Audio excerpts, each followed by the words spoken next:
Hey guys, it's Tom. Welcome back to another movie review. Now, this movie has also been out for quite some time, but I just recently got a chance to see it, and I did say that I wanted to review movies that I saw in the theater starting in June, and this was one of them. So this movie review is going to be for Sing Street. That's right, guys. Sing Street is a music movie, not so much a musical, but more of a music movie. It's directed by John Carney, who directed two other music movies, Once and Begin Again. And this is a third music movie that he's directed, and he's on a roll because those two were very successful.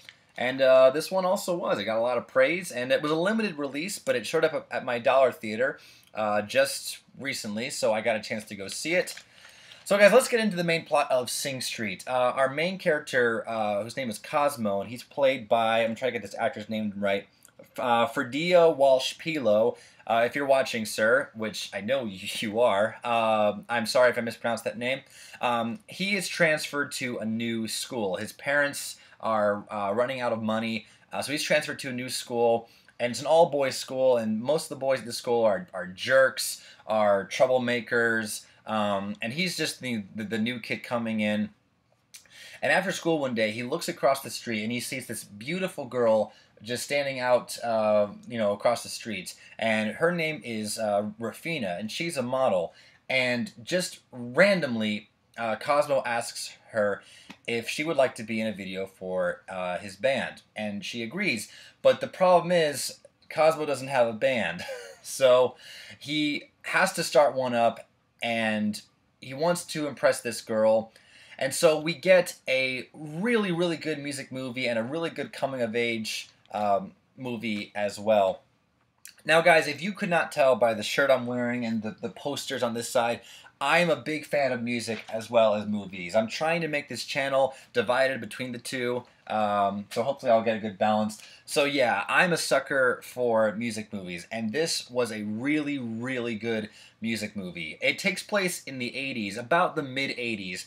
So this is the rise of The Clash and Duran Duran and Genesis and so many new wavy bands as well. Adam Ant, Joe Jackson.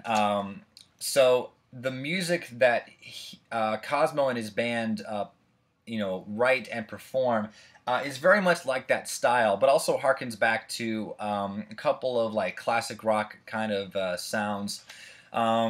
So yeah, I love the music in this movie. Whenever I see music movies, where they really celebrate the joy of music, it makes me feel so young and so innocent and happy inside. I remember that feeling that I got when I was in middle school, singing in choirs and just discovering the world of music. I mean, I have a huge CD collection. I've showed it off in this YouTube channel before. So obviously this movie resonated with me. But I think it will resonate with a lot of other people as well, because this is also a very good coming-of-age movie.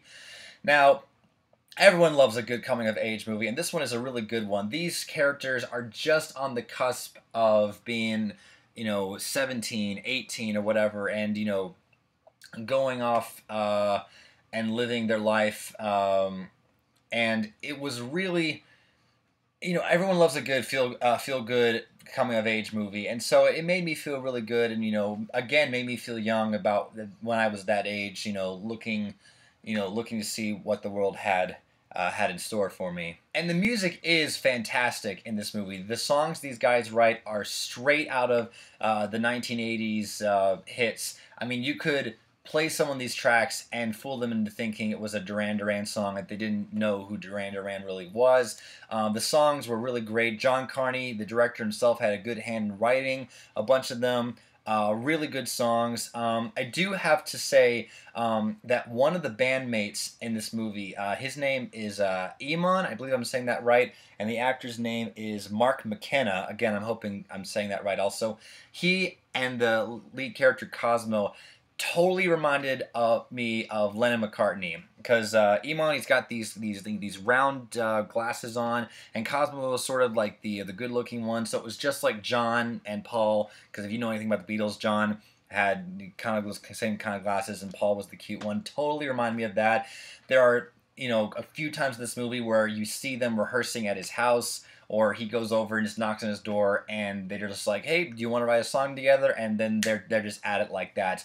Really made me, want to go find friends of mine and just knock on their doors and want to write songs. And it just reminded me again of being young. And I wanted to be in a rock and roll band. I never was, but it reminded me of that feeling that I had that I really wanted to, and made me feel young, and and the music was so good and so entrancing that I felt like I was a part of this band, because you see them, coming together and writing songs and kind of sucking at first and then getting better. All, of course, for Cosmo to impress this girl, but of course the band members, they bond with each other, and they really, they really start to gel as a real band, not just something that was put together to impress this girl.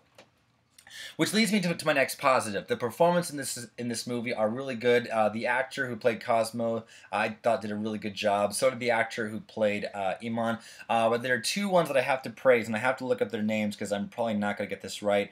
And there's not a total unknown people in this movie. You have Aidan Gillen, I believe I'm saying that name correctly. He's from Game of Thrones and from the Maze Runner, the Scorch Trials. He plays Cosmo's dad. He does a really good job in the movie. And the one performance that really stood out to me was the performance from Jack Rayner. He was in the movie adaptation of the Scottish play Macbeth, and was also in Transformers 4. I didn't see that, but thank goodness he had this movie to bounce back from. But he did an incredible job. He plays Cosmo's older brother, who really hasn't, he loved music, but he really was not in a band like Cosmo is. And you really feel for this guy because he's kind of going nowhere, and he's the older brother. He should be setting the example. And you really feel for his character, and he has a great character arc from just this guy who just loves to listen to music all day to the very end where he actually, does things, which of course I will not spoil. So I really enjoyed seeing his character arc, and I thought he gave one of the best performances of the entire movie. Now, like I said, I am a sucker for music movies, but taking a step back, this movie does follow a lot of familiar beats that we're used to in music movies. Discovering someone, or discovering, writing songs and then sucking at first and getting better, and then, by the end they write these incredible songs and put on these incredible performances. It follows familiar beats, also I did see Begin Again, which John Carney also directed. It follows similar beats. And also the coming of age aspect to it. It does follow familiar beats that other coming of age films. The one that comes to mind is there was a Ricky Gervais film called Cemetery Junction, which is a really good coming of age film. And this one kind of borrows and has familiar beats with that film. But I'm a big believer of if you have the beats and you can execute them really well, then that's good. Then that should not be a slam on the movie. Yes, there are some cliches and there are some tropes and some familiar beats that these movies have, but if you can do it well, then I can look past that. But I still acknowledge that some parts of the story, if you've seen enough coming of age films, you can kind of predict where it might go.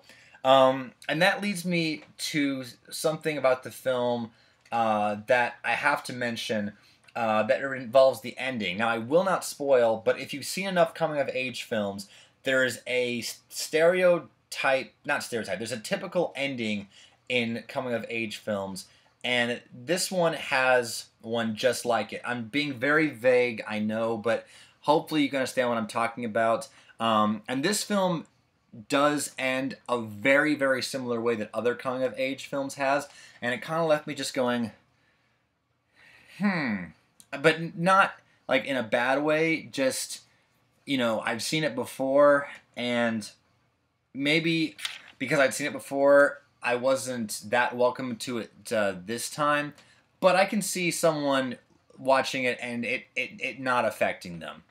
So, guys, those are my thoughts on Sing Street. It's a very, very good music film. So, in the end, guys, I'm going to give Sing Street 4 out of 5 notes. 4 out of 5 music notes. I think it's very, very well done. John Carney, you've made some excellent music films. If you make a fourth one, I am there. I will watch it.